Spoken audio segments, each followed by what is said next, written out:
Welcome.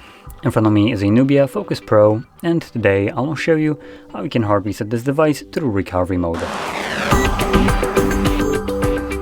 That being said, doing this kind of reset, you can get rid of a screen lock if you have on set that you don't know.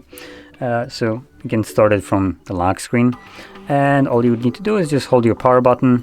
I don't have a lock screen, I'm not gonna deny that, but all you need to do is hold your power button and then select power off from the boot options. And when the device turns off, hold power button and volume up at the same time. And after a moment of holding these two buttons, you should have a NUBIA logo show up on the screen. Once you do, let go of the power button but keep holding volume up. This will redirect us to the recovery mode. So here, using volume buttons, you want to scroll down and select wipe data factory reset. When it's selected, confirm it with the power button and select factory data reset. I can confirm that.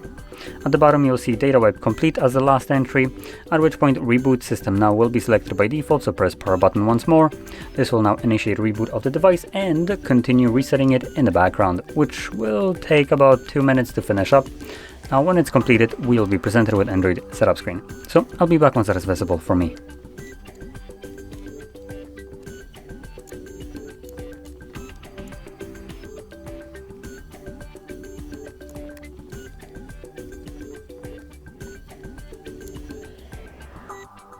And as you can see, the process is now finished, and you can set up your device however you like. So with that being said, if you found this very helpful, don't forget to hit like, subscribe, and thanks for watching.